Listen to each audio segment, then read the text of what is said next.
Olá, minha gente! E aí, como é que vocês estão? Tudo na bênção? Caminhando firmes e fortes, terminamos o Evangelho de Mateus e agora nós adentraremos ao Evangelho de Marcos. Firmes e fortes, como é que está aí seu plano de leitura? Está atualizado? Está bacana? Que Deus possa abençoar a sua vida. Não sei que horas que você está fazendo aí a sua leitura, mas nós vamos retomar hoje, nesta segunda-feira, livro de Marcos. Essa Bíblia que eu estou usando, falei com vocês, que é a Bíblia Prazer da Palavra. Ela é tão legal que quando você termina um livro da Bíblia, ela traz aqui uma parte ilustrativa. Deixa eu ver se vocês conseguem visualizar. Olha que legal. Aqui é um resumo do que vai acontecer em Marcos. Bem legal, né? Marcos, assim como Mateus e Lucas, são evangelhos sinóticos, então vocês vão observar que teremos coisas que já vimos em Mateus, talvez com um pouco de diferença, algum detalhe a mais, um detalhe a menos. Já expliquei isso para vocês. Cada um dos evangelistas escrevem para um tipo de público específico, com um propósito específico. Lembra lá?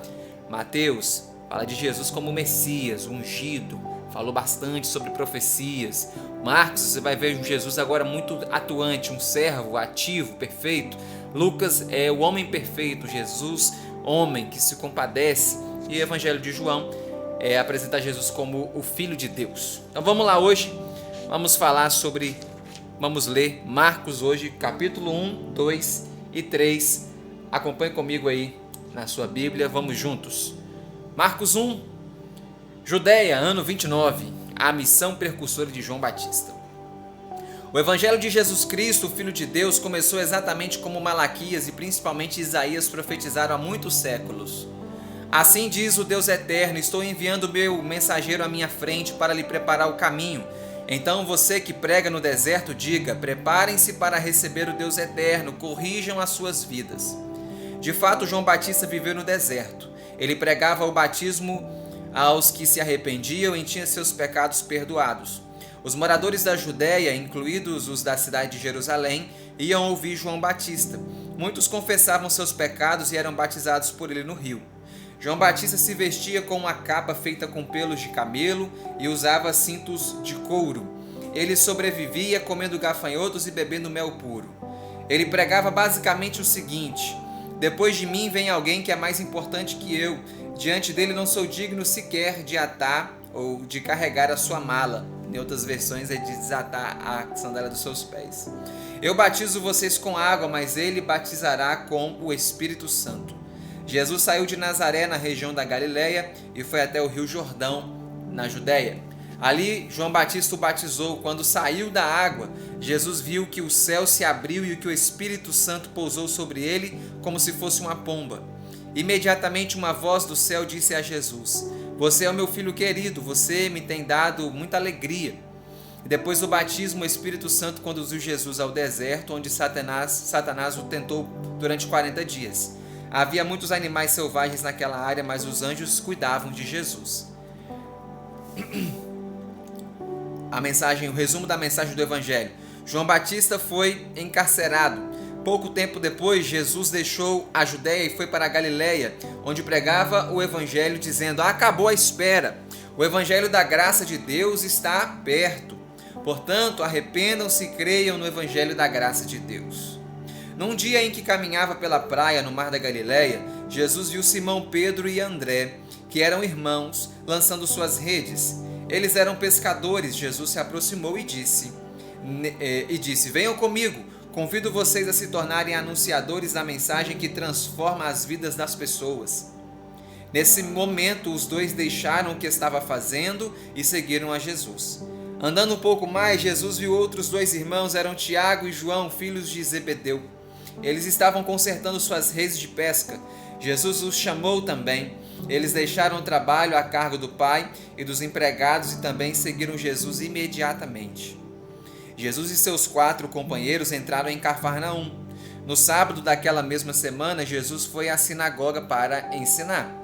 As pessoas ficavam entusiasmadas com o que Jesus dizia porque era sincero e profundo, bem diferente dos teólogos que conheciam.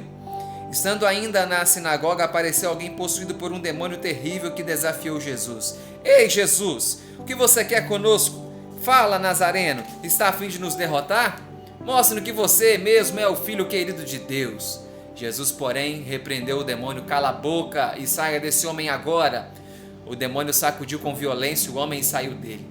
Todos ficaram admirados e começaram a comentar uns com os outros. Um deles disse o seguinte: que é isso, gente? Ninguém consegue desafiar assim os demônios? E o outro manifestou a sua estranheza. Quem manda um demônio sair e o demônio obedece? Assim a fama de Jesus se espalhava cada vez mais por toda a região da Galileia. Em seguida, Jesus saiu da sinagoga em companhia de Tiago, João, Simão Pedro e André, e foi para a casa da sogra de Simão Pedro. Assim que chegaram, Jesus foi informado que a dona da casa estava de cama e com febre. Jesus se aproximou dela, pegou em sua mão e pediu para se levantar. A febre cedeu e ela começou a servir comida a todos os que estavam na casa. Nesse mesmo dia, no horário depois do pôr do sol e que para os judeus não era mais sábado, muitos doentes foram trazidos a Jesus. Ele curou muitos deles com diferentes enfermidades. Jesus também expulsou muitos demônios e, como sabia quem ele era, foram proibidos de falar para não dizerem que Jesus era o Cristo, o Messias em hebraico. No dia seguinte, ainda de madrugada, Jesus acordou e foi sozinho a um lugar afastado para orar. Simão Pedro e os demais colegas procuraram por Jesus em todos os lugares. Finalmente, eles os encontraram e disseram: Mestre, está todo mundo te procurando. Jesus, porém, disse: Temos que ir embora daqui, eu preciso pregar o evangelho em todos os lugares, afinal, eu vim para isso. E Jesus deixou Cafarnaum e começou a viajar por toda a Galileia, em cujas sinagogas pregava. Ele também expulsava os demônios. Estando Jesus numa das cidades da Galileia, alguém que tinha uma grave doença de pele se aproximou. Ele se ajoelhou e pediu: Mestre, eu sei que se quiseres, tu podes me curar. Jesus ficou profundamente compadecido, estendeu a mão para o desconhecido, tocou no seu corpo e disse: É claro que eu quero, fique limpo agora. E nesse mesmo instante o homem ficou curado, sem doença alguma. No entanto, Jesus lhe pediu com muita clareza: Por favor, não conte a ninguém o que acaba de acontecer com você. Só quero que vá ao templo, apresente-se ao sacerdote, entregue a sua oferta exigida em Levíticos 13:14, e assim ninguém contestará a sua cura. No entanto, o homem saiu dali e começou a falar abertamente sobre o que tinha acontecido com ele. Foram tantos os que ouviram essa notícia que Jesus teve que entrar discretamente nas cidades para poder andar livremente. Ele ficava nos arredores das cidades, em lugares afastados, mas as pessoas, vindas de diferentes lugares, o encontravam. Marcos capítulo 2. Observem Jesus agora sempre ativo, fazendo milagres. A cura do paraplégico. Alguns dias depois, Jesus voltou a Cafarnaum. Como a notícia da sua chegada se espalhara, as pessoas começaram a chegar. Logo a casa em que estava ficou superlotada e ninguém mais conseguia entrar. Jesus estava ensinando quando 4 homens se aproximaram da casa. Carregavam um paraplégico numa maca improvisada. Como não conseguiram entrar pela porta porque a casa estava muito cheia, deram um jeito de subir pelo lado de fora. Fizeram uma abertura no teto e desceram a maca com o paraplégico deitado nela. Jesus viu como aqueles homens confiavam nele, por essa razão ele disse ao paraplégico: Querido, eu perdoo os seus pecados. Alguns dos teólogos que estavam participando da reunião logo pensaram: como Jesus é petulante, ele está blasfemando contra Deus, ninguém pode perdoar pecados, só o próprio Deus é eterno. E sabendo o que eles pensavam, Jesus lhes disse: Por que vocês estão pensando desse modo? O que eu deveria dizer a este homem então? Eu perdoo os seus pecados, ou levante-se, pegue a sua maca e ande? E eu disse o que disse porque eu quero deixar bem claro para todos que tenho poder para perdoar pecados. E em seguida Jesus disse ao homem que perdoara: Quanto a você, eu digo, levante-se, pegue a sua maca, vá à sua casa. E imediatamente o ex-paraplégico se levantou, pegou a sua maca e saiu dali, e todos o viram e ficaram eufóricos. As pessoas agradeciam a Deus e diziam entre si: Nunca vimos uma coisa dessa. Num dia em que Jesus estava perto do mar da Galileia, muitas pessoas vieram ao seu encontro. Ele ensinava enquanto andavam. No caminho, ele viu um funcionário da coletoria de impostos sentado junto à sua mesa de trabalho. Ele era Levi, filho de Alfeu. Levi era conhecido também como Mateus. E Jesus lhe disse: Venha comigo. Levi se levantou e se tornou seguidor de Jesus. Levi convidou Jesus para um jantar especial em sua casa. Jesus estava à mesa com seus companheiros. Entre os convidados encontravam-se também os coletores de impostos e outras pessoas com péssima reputação entre os judeus. Os teólogos que trabalhavam para os fariseus observaram que Jesus estava ali e comendo com aquelas pessoas, e revoltados perguntaram aos companheiros de Jesus: por que o seu mestre come e bebe com essa gente desqualificada?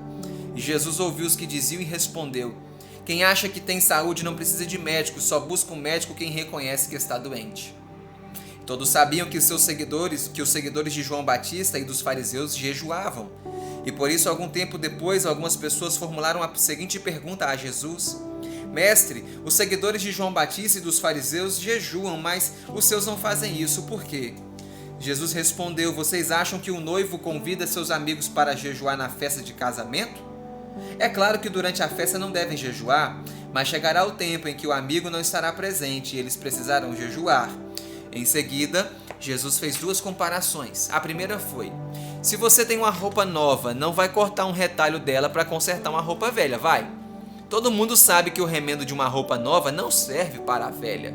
A segunda foi: imagine que você vai servir café aos seus convidados. Você não preparará um café fresco e servirá numa xícara com o resto do café velho. Vai ficar horrível. Pelo contrário, você servirá o café recentemente preparado em xícaras limpas. Todo mundo aprecia um café preparado na hora. Num sábado, dia em que a legislação de Israel proibia qualquer tipo de trabalho, Jesus estava viajando e passou por uma fazenda. Seus companheiros começaram a pegar espigas de cevada para comer. Os fariseus questionaram Jesus: mestre, olha o que os seus companheiros estão fazendo, você sabe que no sábado isso é proibido. E Jesus respondeu: vocês realmente conhecem as Escrituras? Se conhecesse, saberiam que o rei Davi fez um dia em que estava com fome. Como lemos lá em 1 Samuel 21, ele entrou na cabana sagrada ao tempo do sumo sacerdote Abiatar, pegou os pães consagrados, exclusivos para os sacerdotes, e comeu com seus companheiros. Não foi assim? E Jesus complementou: o sábado foi criado por causa do ser humano, não invertam as coisas, saibam ainda que eu sou maior que o sábado. Marcos capítulo 3. De volta a Cafarnaum. Cafarnaum era o lugar que Jesus morava, era Nazaré. Ele deixou Nazaré e Cafarnaum agora é o seu quartel-general, era onde ele ficava. Então ele foi à sinagoga.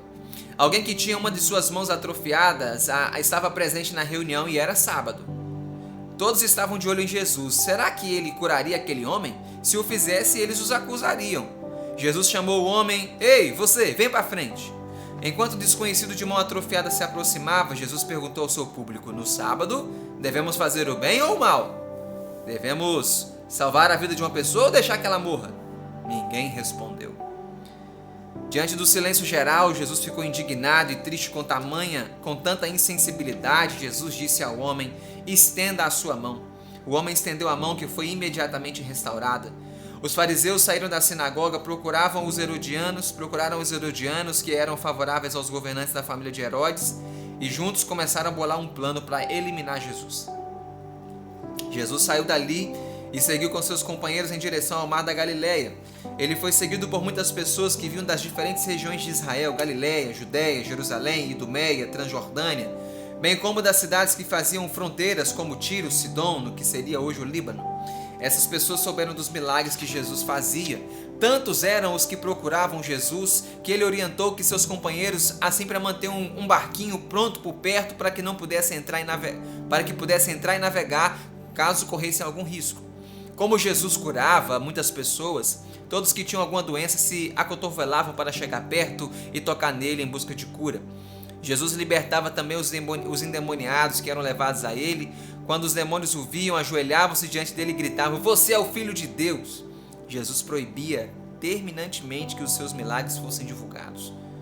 Jesus subiu no monte e convidou algumas pessoas para o acompanharem. Dentre essas pessoas, nomeou 12 amigos como seus apóstolos, que significa enviados em grego.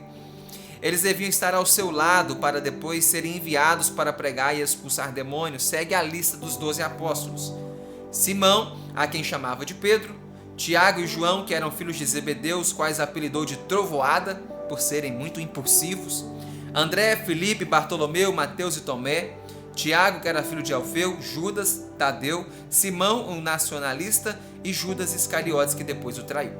Logo após a escolha, Jesus foi para a casa de André e de Simão Pedro. Outra vez, dezenas de pessoas se aglomeravam na casa em que Jesus se encontrava. Ele e os que acompanhavam não conseguiam comer, tanta era a pressão. Alguns parentes de Jesus ficaram sabendo da situação e foram para lá com o objetivo de o resgatar. Estavam sempre preocupados porque ouviram que Jesus fazia e falava coisas desconexas. Para piorar, os teólogos recém-chegados de Jerusalém espalharam o seguinte boato: ele está endemoniado, ele expulsa os demônios com o poder de Beelzebul, o chefe dos demônios.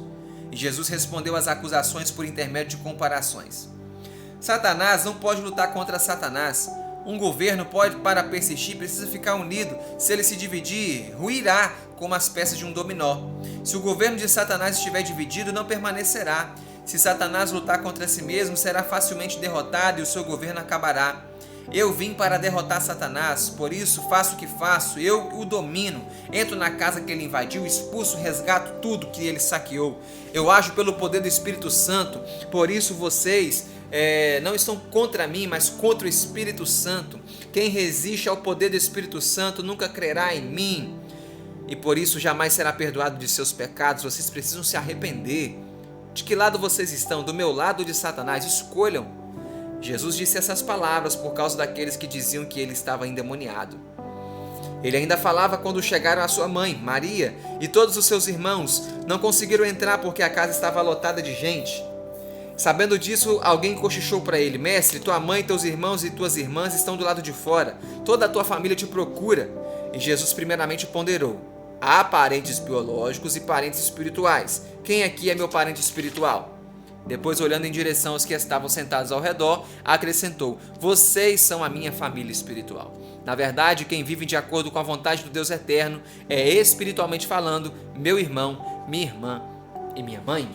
E assim fechamos o nosso dia 13, Marcos de 1 a 3. Que bênção, hein? Observaram como que Jesus aqui já é mais dinâmico? Como um servo que está sempre ali, estendendo a mão, fazendo milagre. Mateus já preocupou em registrar os ensinos de Jesus.